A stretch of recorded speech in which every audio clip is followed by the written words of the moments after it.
Assalamualaikum warahmatullahi wabarakatuh.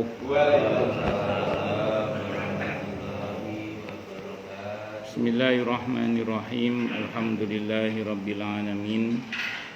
Wa bihi nasta'inu ala umurid dunya waddin. Wassalatu wassalamu ala asyrafil anbiya'i wal mursalin Sayyidina wa habibina wa syafi'ina wa qurrati a'yunina wa maulana Muhammadin wa ala alihi wa ashabihi wa dzurriyyatihi ajma'in, amma ba'd. Asyhadu an la ilaha illallah wa asyhadu anna Muhammadar Rasulullah wa ufawwidu amri ilallah, innallaha basirum bil ibad. Hasbiyallahu la ilaha illa huwa alaihi tawakkaltu wa huwa rabbul arsyil azim. Qala Allah ta'ala fi kitabihil karim hikayatan an nabiyillahi Musa alaihi salam. Rabbi shrah li sadri wa yassir li amri wahlul 'uqdatam min lisani yafqahu qawli. Para alim, para asatid, para asatidah, para bapak dan ibu sekalian, hafizani wa hafizakumullah, bil khusus segenap pengurus Majelis Ta'lim Sabilul Muhtadin, yang semoga pengurusnya dan jamaahnya selalu dalam naungan rahmat, barokah, perlindungan serta bimbingan Allah Subhanahu wa ta'ala. Amin, Allahumma amin, insyaallah. Allahumma inna nas'aluka ilman nafi'ah wa rizqan thayyiba wa amalan mutaqabbalah wa fatahallahu lana futuhal arifin. Allahumma inna na'udzubika min ilmin la yanfa' wa amalin la yurfa' wa qalbin la yakhsha' wa du'a la yusma'. Allahumma ati anfusana taqwaha wa zakkiha anta khairu man zakkaha anta waliyuha wa maulaha. Amin, Allahumma amin, insyaallah. Masih melanjutkan kajian kita tentang kitab Riyadhus Shalihin karya Al-Imam An-Nawawi rahimahullah rahmatan wasi'ah wa rahimallahu ulama al-muslimin.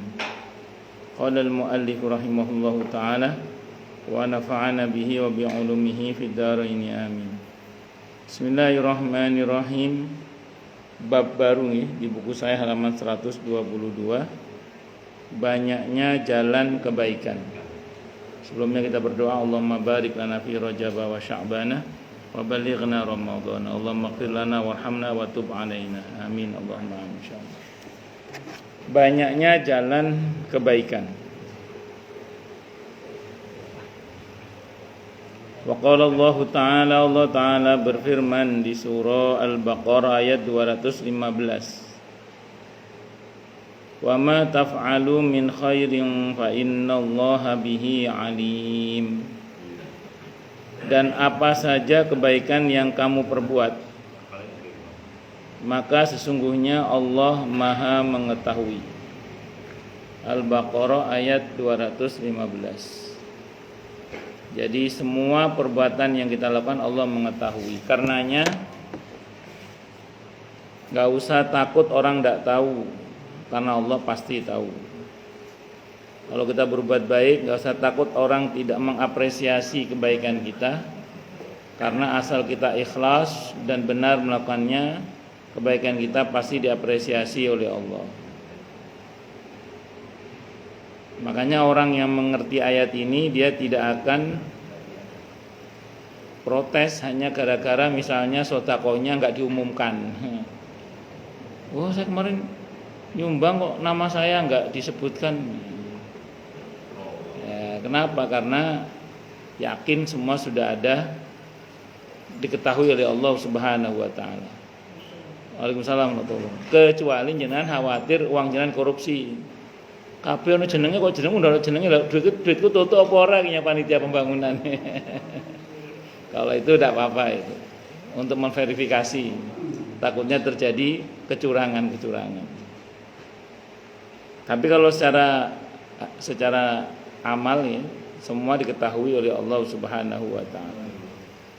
Maka orang yang ikhlas itu tidak akan lebih bersemangat hanya karena dipuji, juga tidak akan lemah semangat hanya karena dicaci. Orang yang ikhlas itu semata-mata ya penilaian dari Allah saja yang dia harapkan, dan Allah nggak mungkin salah menilai, dan Allah Maha tahu. Allah Maha tahu. Sebetapapun manusia menyalahpahami, Allah tidak. Kenapa? Karena Allah Maha tahu. Tapi kalau dibalik juga sama ini. Kalau kita berbuat yang nggak benar, walaupun orang lain tidak tahu, ingat Allah Maha tahu. Kalau bahasa manusianya hanya soal waktu untuk kemudian Allah membuka semuanya. Kalau tidak segera bertobat, minta ampun kepada Allah. Makanya harus banyak-banyak bertobat, bahkan segera bertobat minta ampun kepada Allah Subhanahu wa taala. Wa qala ta'ala, dan Allah taala berfirman, wa ma taf'alu min khairi ya'lamhu Allah. Wa ma taf'alu min khairi ya'lamhu Allah, dan apa saja yang kamu kerjakan, yang kalian kerjakan berupa kebaikan, niscaya Allah mengetahuinya. Saya kira sama ya. Terus di surah Az-Zalzalah ayat 7 Allah berfirman, "Faman ya'mal mithqala dzarratin khairan yarah." Semua diketahui oleh Allah. Jadi barang siapa atau siapa saja yang mengerjakan kebaikan seberat zarah pun, niscaya dia akan melihat balasannya. Wa qala ta'ala, dan Allah taala berfirman, "Man 'amila shalihan falinafsi." Surah Fussilat ayat 46. Siapa saja yang mengerjakan amal soleh, maka pahalanya untuk dirinya sendiri. Nah, saya mau terangkan dulu ini. Dalam ayat ini tadi disebutkan kata khair dan amal soleh. Khair itu artinya kebaikan, kalau amal soleh ya amal kebaikan, artinya sama saja. Nah, di sini yang perlu kita cermati bersama adalah kebaikan itu dalam Islam itu yang baik hubungannya dengan Allah maupun yang hubungannya dengan sesama. Kalau dengan Allah secara langsung biasanya dikenal dengan istilah ibadah mahdhah. Ibadah yang hubungannya langsung dengan Allah, murni dengan Allah hubungannya. Tapi nanti ada juga istilah ibadah ghairu mahdhah. Ibadah yang tidak murni dengan Allah hubungannya tapi dengan sesama. Seringkali dikenal dengan istilah muamalah. Nah, di dalam Islam dua-duanya harus. Jadi kita ini harus baik hubungannya dengan Allah dan harus baik hubungannya dengan sesama. Sekaligus tidak boleh dipisah. Maka kalau ada orang hanya baik hubungannya dengan Allah tapi tidak dengan sesama dia tidak baik, maka itu bukan orang yang soleh menurut konsep Islam, itu bukan orang yang soleh. Sebagaimana kalau ada orang yang hanya baik pada sesama tapi dengan Allah dia nggak baik, itu juga tidak disebut sebagai orang yang soleh. Sambil contoh gini misalnya, ada orang rajin sholat berjamaah di masjid 5 waktu lagi, tapi mohon maaf zalim misalnya pada orang lain, polid pakai dal misalnya, udah gitu zalim, karyawannya nggak digaji, ngutang nggak bayar, macam-macam lah pokoknya. Sama tonggo ngomongin nyelekit misalnya. Pokoknya zalim banget pol, naudzubillah misalnya tadi. Maka orang seperti ini nggak bisa disebut sebagai orang yang soleh dalam pandangan Islam. Kenapa? Karena hubungan dengan sesamanya dia buruk. Atau dibalik, dengan sesama dia peduli, baik, sopan, santun sama orang lain, tapi nggak sholat 5 waktu. Kalau ditegur, ya masih mending saya lah, walaupun saya nggak sholat, tapi saya kan peduli pada sesama. Daripada Pak Haji itu pelit dia, daripada Bu Haji itu misalnya. Dia hanya berani membandingkan dengan orang yang ritualnya bagus, sosialnya buruk, dan tapi nggak berani dia membandingkan dengan orang yang ritualnya bagus, sosialnya bagus, tidak berani. Makanya dalam Islam syarat kemuliaan itu harus baik hubungannya dengan Allah dan harus baik hubungannya dengan sesama. Wa duribat alaihim mudillatu aina ma thuqifu illa bihablim minallah wa hablim minan nas. Ditimpakan kehinaan kepada mereka dimanapun mereka berada kecuali dengan tali hubungan baik mereka dengan Allah dan tali hubungan baik mereka dengan sesama. Itu harus itu. An Abi Dzarrin, diceritakan dari Abi Dzar radhiyallahu anhu, namanya Jundub ibn Junadah radhiyallahu anhu, radhiyallahu taala anhu, qala, beliau berkata, qultu aku berkata, qala beliau berkata, qultu aku berkata, ya Rasulullah, wahai Rasulullah, ayul a'mali afdal, amal yang bagaimanakah yang paling utama? Qala, Nabi bersabda, al imanu billah, beriman kepada Allah, wal jihadu fi sabili, dan berjihad di jalan Allah. Qultu aku bertanya lagi, ayu riqabi afdal, ayu riqabi, memerdekakan budak yang bagaimanakah yang paling utama? Qala, Nabi bersabda, anfusuha inda ahliha wa aksaruha samanan, memerdekakan budak ketika sangat disayang oleh tuannya dan yang paling mahal harganya. Jadi budak yang seperti itu baru memberikan budak yang paling utama itu. Qultu aku bertanya lagi, fa illam af'al, jika aku tidak sanggup mengerjakan itu. Qala, Nabi bersabda, tu'inu sani'an au tasna'u li ahraqa. Kata beliau, kalau enggak sanggup seperti yang memberikan budak yang bagus tadi itu, beliau menjawab, kamu membantu orang yang bekerja atau kamu menyibukkan diri agar hidupmu tidak sia-sia. Qultu aku berkata lagi, ya Rasulullah, wahai Rasulullah, ara'aita in da'uftu an ba'dil amal. Ya Rasulullah, wahai Rasulullah, bagaimanakah pandangan Anda atau menurut Anda jika saya tidak mampu untuk melakukan sebagian pekerjaan itu? Qala, Nabi menjawab, takufu syarraka anin nasi fa innaha shadaqatun minka ala nafsika. Janganlah kamu berbuat kejahatan kepada sesama manusia, karena sesungguhnya yang demikian itu termasuk sedekah untuk dirimu. Hadisnya muttafaqun alaih, Bukhari Muslim. Kalau sederhananya bagaimana itu?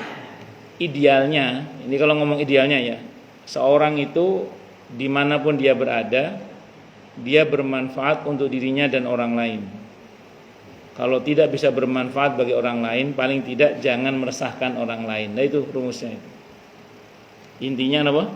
Seorang itu dimanapun dia berada, idealnya dia bermanfaat untuk dirinya dan orang lain. Kalau tidak bisa bermanfaat bagi orang lain, paling tidak jangan meresahkan orang lain. Terus pun ini rumusnya ini. Kalau idealnya kita bermanfaat bagi orang lain, dimanapun kita berada. Untuk diri kita dan orang lain kita bermanfaat. Kalau tidak bisa bermanfaat bagi orang lain, paling tidak jangan meresahkan orang lain.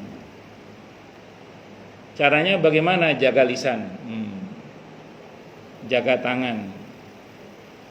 Jadi omong sa omong, hati-hati. Nulis sak nulis apa? Hati-hati. Berbuat apa saja ini hati-hati. Jangan sampai kita berbuat zalim kepada orang lain. Ya, tadi rumusnya, kalau idealnya sih kita bermanfaat untuk diri kita dan orang lain tadi. Kalau tidak bisa bermanfaat bagi orang lain, paling tidak jangan meresahkan orang lain. Bon, itu rumusnya. Kalau mungkin saya pernah cerita di sini tentang falsafah 5 hukum Allah nggih. Mangke monggo diukur teng jenengan, termasuk saya sendiri. Ini muhasabah kita masing-masing aja. Untuk bahan muhasabah ada falsafah 5 hukum Allah nih. Wajib, sunnah, mubah, makruh, haram. Pertama wajib. Wajib itu dikerjakan dapat pahala, ditinggalkan berdosa. Jadi ada orang itu keberadaannya sangat diharapkan. Kalau dia ada orang senang. Kenapa? Orang ini sangat bermanfaat orang. Entah bermanfaat dengan ilmunya, dengan hartanya, dengan doanya, macam-macam lah. Pokoknya orang ini keberadaannya sangat bermanfaat. Kalau dia nggak ada, orang sedih. Orang-orang berharap orang ini ada.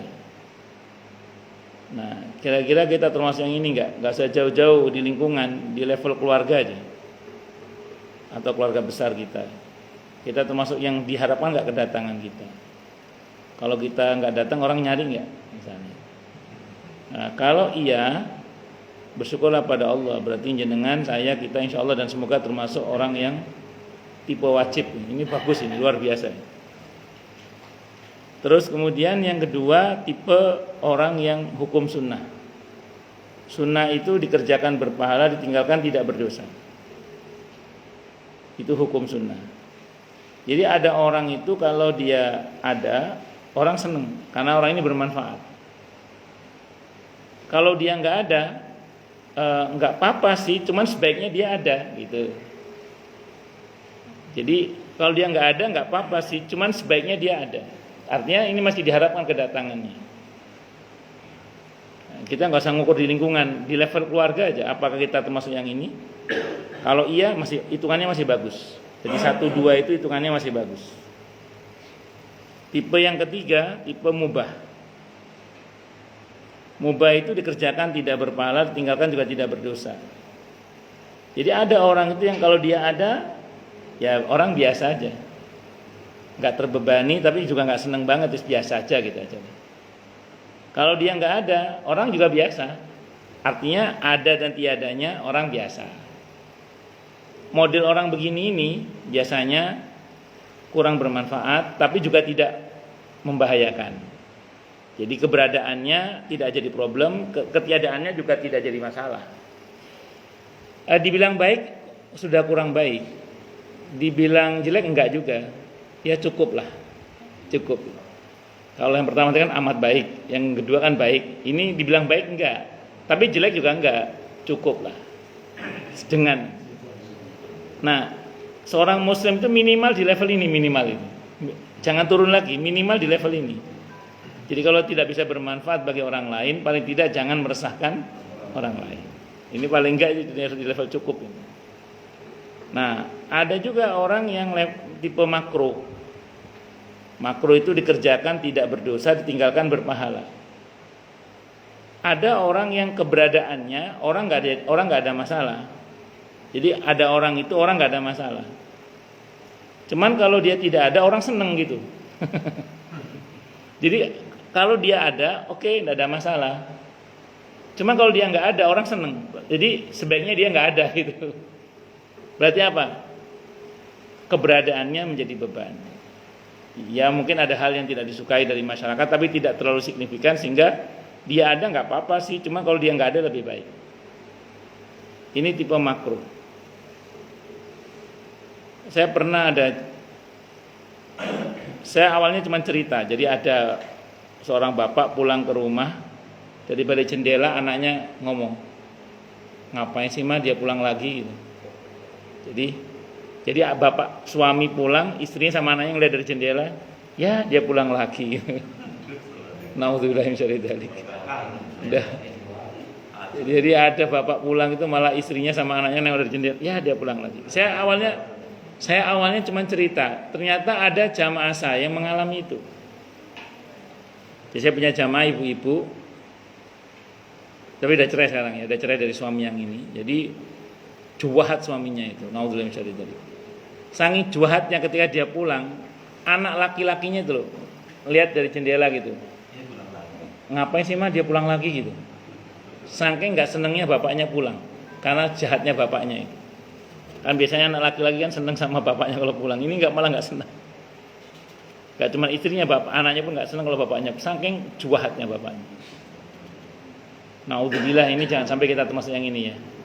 Nah, termasuk juga tipe orang, biasanya tipe yang makro ini orang yang omongannya mungkin kurang terjaga, sikapnya kurang terjaga, sehingga orang resah lah. Walaupun tidak terlalu signifikan bahayanya mungkin, tapi kalau dia nggak ada orang lebih senang gitu. Ada tipe yang haram itu dikerjakan berdosa, ditinggalkan berpahala. Jadi ada orang itu keberadaannya sangat tidak diharapkan. Lah iso cocok wong iki. Kalau dia nggak ada seneng tasyakuran orang-orang. Jadi kalau dia datang orang nggak suka karena sebaiknya dia nggak usah datang. Kalau dia nggak datang orang seneng. Ini tipe haram. Saya dulu waktu itu saya masih SMA, seingat saya. Di kampung saya itu ada bapak-bapak preman kampung saya. Preman kampung saya. Itu mati kalah carok. Jadi mati kalah carok. Di Jawa Timur carok itu biasa itu. Carok mati dia. Itu saking senengnya ada tetangganya itu sampai motong sapi tasyakuran. Itu serius itu. Jadi saking orang ini mengganggu. Orangnya jahat, mengganggu banget. Di lingkungan tuh mengganggu. Tetangganya saking senengnya dia mati tasyakuran sampai motong sapi coba. Saking senengnya itu tasyakuran. Allahu Akbar. Istrinya di kampung yang saya tahu 2 istrinya nggak ada yang nangis. Saking jahatnya suaminya itu ya. Yang marah itu cuman anak pertamanya karena terlanjur jadi preman. Jadi bapaknya mati nggak ada dekengannya, marah dia. Tapi ya gitu. Orang malah tasyakur, orang malah senang. Saya masih ingat betul itu. Iya. Ini tipe haram ini. Orang yang keberadaannya sangat tidak diharapkan, ketiadaannya disyukuri. Orang model kayak gini ini naudzubillahi min syarri dzalik. Ya, monggo diukur nih, kita termasuk yang mana kira-kira. Semoga kita termasuk yang wajib dan atau yang sunnah nih. Amin. Allahumma amin insyaallah. Wa an Abi Dzarrin radhiyallahu aidan, dan dari Abi Dzar radhiyallahu anhu, anna Rasulullah, sungguhnya Rasulullah sallallahu alaihi wasallam qala, beliau bersabda, yusbihu ala kulli sulama min ahadikum shadaqatun. Di waktu pagi hari atas setiap persendian dari salah seorang antara kalian itu ada sedekahnya. Faqulu tasbihatin sedekah. Setiap tasbih adalah sedekah. Wa kullu tahmidatin shadaqah, setiap ucapan alhamdulillah adalah shadaqah. Wa kullu tahlilatin shadaqah, setiap ucapan la ilaha illallah adalah shadaqah. Wa kullu takbiratin, setiap takbir Allahu akbar adalah shadaqah. Wa amrun bil ma'ruf shadaqah, dan mengajak orang dalam kebaikan, memerintahkan orang dengan kebaikan adalah shadaqah. Wa nahyun 'anil munkari, dan mencegah orang dari kemungkaran adalah shadaqatun shadaqah. Wa yujzi'u min dzalika, dan mencukupi dari semua itu adalah rakaatani, 2 rakaat, yarka'uhuma, yang ia rukuk dengan 2 rakaat itu, minad duha, di waktu duha. Rawahu Muslimun, hadisnya riwayat Muslim. Jadi bentuk sedekah itu enggak harus materi. Tasbih, tahmid, tahlil, takbir. Kalau mau digabung subhanallah, alhamdulillah, wala ilaha illallah, wallahu akbar, itu punya nilai sedekah. Nilai sedekahnya di mana Ustaz? Orang kalau zikir malaikat rahmat mendekat. Kalau malaikat rahmat mendekat, rahmat Allah tercurah, barokah tercurah. Itu enggak cuma kena yang zikir aja, sekitarnya kena juga itu. Makanya dia sama dengan bersedekah. Nah, mencukupi semua itu bisa. Jadi kalau kita sholat duha minimal 2 rakaat, itu sama dengan sedekah sebanyak ruas di tubuh. Ruas di tubuh manusia itu kurang lebih ada 360 dalam satu hadis. Ada 300 berapa? 60. Jadi kalau kita sedekah sebanyak itu mungkin enggak sanggup. Tapi kalau kita sholat duha 2 rakaat itu sudah mencukupi sedekah sebanyak ruas di anggota tubuh kita. Kalau ingin menarik rezeki, duhanya 4 rakaat. Kalau ingin menarik rezeki, duhanya 4 rakaat. Kalau ingin duhanya lebih dahsyat daya tariknya terhadap rezeki, wudu dari rumah, sholat duhanya di masjid. Wudu dari rumah, sholat duhanya di mana? Di masjid. Nah, itu lebih dahsyat lagi itu dalam menarik rezekinya dengan izin Allah Subhanahu wa taala. Ada dalam fikih sunnah saya sabik riwayatnya tentang keutamaan sholat duha. Hadisnya kalau enggak hasan sahih.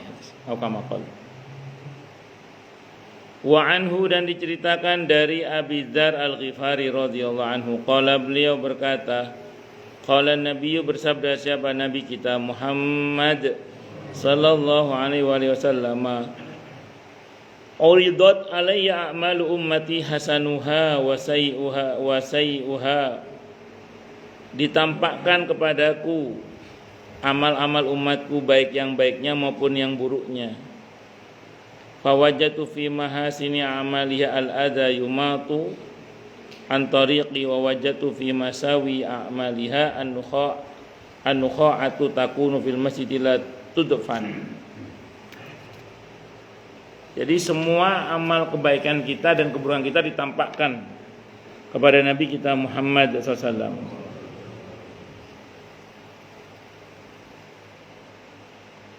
Kata Nabi, aku mendapatkan dalam kelompok amal perbuatan yang baik, diantaranya menghilangkan gangguan dari jalan. Dan aku mendapatkan dalam kelompok amal perbuatan yang jelek, diantaranya ingus yang dibiarkan di masjid tanpa ditutupi atau dibuang. Jadi mengotori masjid termasuk perbuatan buruk. Nah, termasuk perbuatan baik berarti membersihkan kotoran di masjid.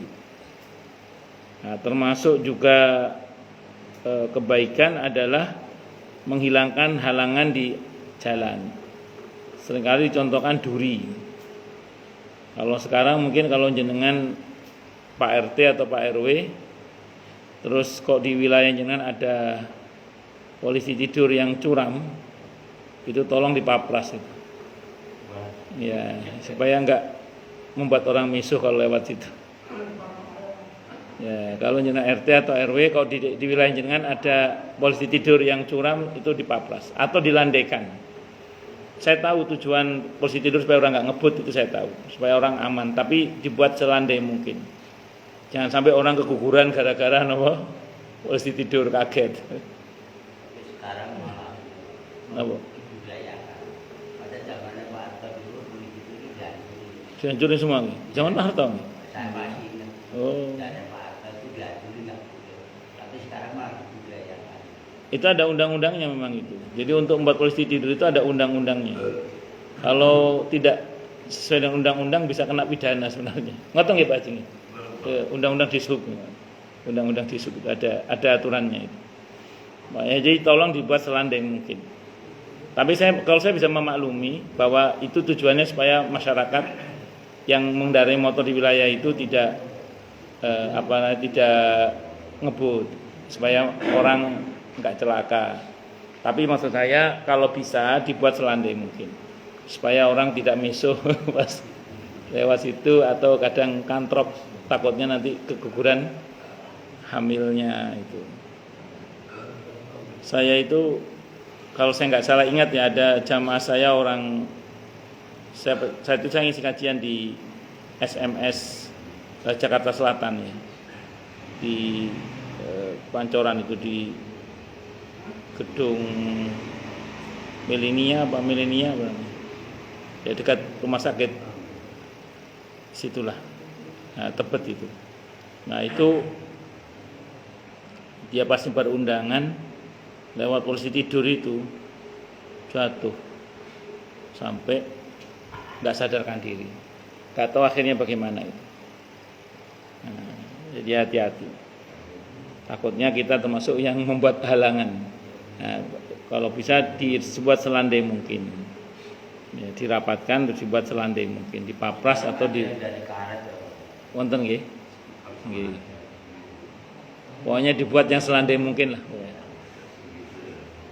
Kan wonten sing curam nggih, sing curam model motor model tipe punya saya itu duk. Termasuk taksi juga duk gitu. Taksi sedan yang sedan itu. Kalau sekarang sudah yang mobilio enggak. Kalau yang dulu yang sedan tuh duk gitu. Kalau yang model motor saya itu kan ada gininya itu duk. Itu seperti itu. Allahu Akbar. Nggih pun pokoke hati-hati nggih. Nah, karena menyingkirkan halangan itu pahalanya besar sekali. Nah, takutnya kalau kita termasuk mengadakan halangan, ngerinya dosanya ya besar juga ngerinya. Itu seperti itu. Allahu Akbar. Wa anhu, dan diceritakan dari Abi Dzar, wallahu a'lam bishawab. Oke, monggo silakan yang mau tanya, protes, marah boleh silakan. Masalah itu masalah yang lain boleh monggo. kalau ada. Kalau nggak ada saya teruskan lagi. Monggo. Oh jelas semua nih. Ini Pak portal. Oke. Kenapa portal Pak? Portal itu pun umpamanya sudah ada portal, tapi portalnya banyak, tapi ada salah satu yang ditutup karena sudah ada portal yang biasa lewat. Kalau tujuannya betul-betul murni untuk keamanan lingkungan, bukan karena sentimen, maka tidak apa-apa. Sambil contoh ngeten, kejadian Tenggen Kulo,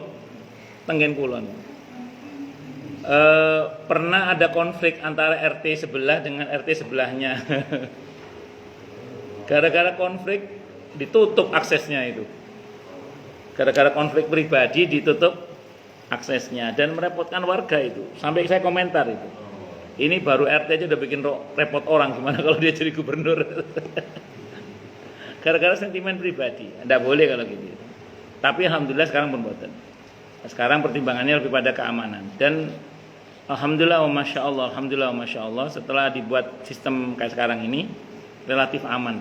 Daripada dulu itu sering kemalingan tuh, orang-orang itu beberapa orang itu sering. Alhamdulillah masya Allah relatif aman. Jadi kalau memang betul-betul murni untuk keamanan, betul nopo-nopo. Kebanyakan gitu Pak, yang Nggih. itu kan negara kan antara daerah dan Jepang. Kebanyakan kan ditutup itu karena ini sering kehilangan. Jadi kan tujuan yang apa? Oh, menghalangi mobil gede yang lewat. Bukan, dikasih jalan cuma sempit. Terus apa namanya? Kenapa jam ini kenapa tutup? Itu kan karena saya ini dulu kan sepeda itu bisa masuk. Sekarang sepeda nggak bisa masuk gitu. Karena apa? Nah, dulu pernah hilang sepeda jalan dari komplek itu. Ya, yang di Suun ini orang di luar komplek gitu. Oh, Gimana itu? yo suudzon berlebihan berarti. Ya. Nah, itu kan sekarang sepedanya nggak bisa masuk.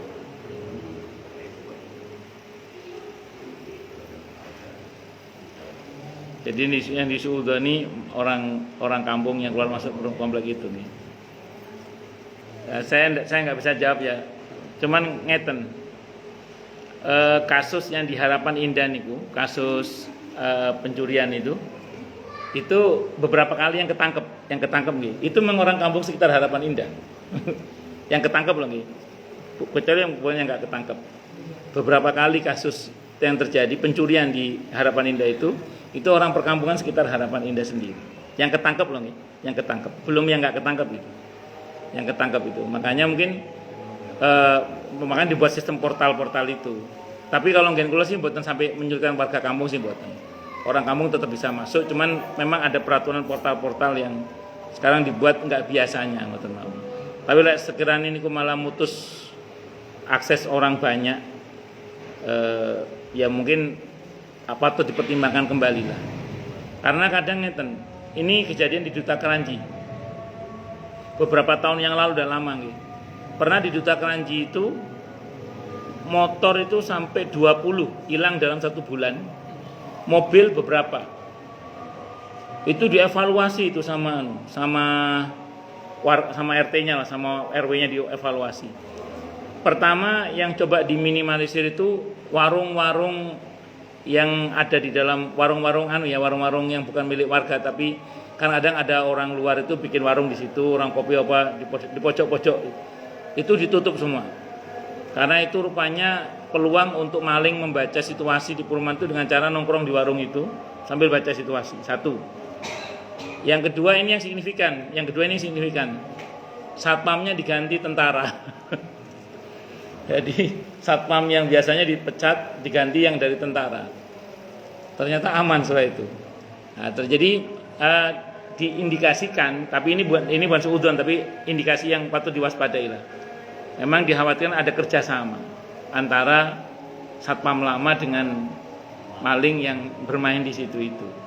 Nah, dan atau tadi itu ada warung-warung itu di mana maling itu kongko di situ untuk membaca lingkungan, karena ada kesempatan untuk membaca dengan cara nongkrong ngopi di situ itu seperti itu. Tapi kadang-kadang gini Pak, Nggih. ya kita nggak nyalakan maling Pak. Nggih. Memang maling Salah gitu. jelas salah. Nggih. Tapi kadang-kadang kita punya harta, sudah punya harta, kadang-kadang naruhnya sembarangan.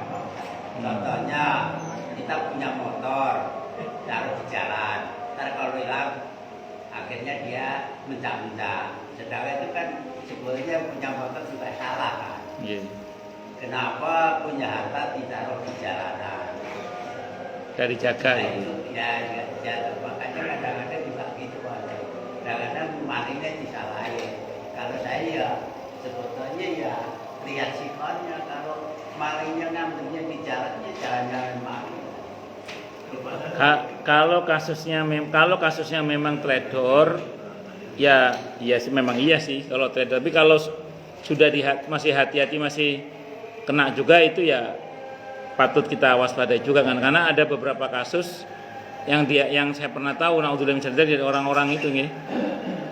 Itu orang nyolong itu pakai mobil box Pak. Iya. Dia angkat Pak motor itu dimasukkan mobil box itu. Iya, naudzubillah min dzalik. Ya makanya kalau saya sering di jalanan, kalau Nggih. teras, masih mendingan ya masih dirawat lah kalau teras. Ini ditaruh di jalanan kadang-kadang ya. Oke, yang itu oke lah, memang iya, yang itu dia salah memang, walaupun malingnya juga salah. Tapi yang sudah ditaruh di dalam pagar pun juga ada Pak, yang masih wasal. Tapi intinya semoga apa dan atau siapapun yang telah, sedang dan akan Allah berikan kepada kita, semoga Allah jaga dalam keberkahan. Amin. Allahumma amin. Insyaallah. Hari ini tadi saya siang habis Jumatan, ada orang ya kehilangan motor gitu. Di Jumatan. Kenapa? Di Jumatan. Mboten. Selesai saya Jumatan, saya pas ke Jakarta tadi. Ada orang. Jadi ya pasti kok pas bab ini itu maksudnya. Naudzubillah min dzalik. Ya semoga Allah selamatkan kita semuanya lah. Amin Allahumma amin. Monggo yang lain silakan kalau ada. Cukup nih. Kita tutup dengan hamdalah. Alhamdulillahirabbil alamin. Semoga kajian kita bisa bermanfaat, mubarak di dini wa dunya wal akhirah, untuk kita, keluarga kita, dan seluruh umat Islam semuanya. Dan mudah-mudahan kita semua dijadikan oleh Allah sebagai orang-orang yang sukses dunia akhirat, selamat dunia akhirat, bahagia dunia akhirat, dan dipermudah setiap urusan kita oleh Allah di dini wa dunya wal akhirah. Semoga Allah limpahkan hidayah selalu untuk kita. Semoga Allah tingkatkan selalu hidayah untuk kita, dan semoga Allah berikan hidayah untuk siapapun yang melihat kita. Subhanakallahumma bihamdika asyhadu an la ilaha illa anta astaghfiruka wa atubu ilaik.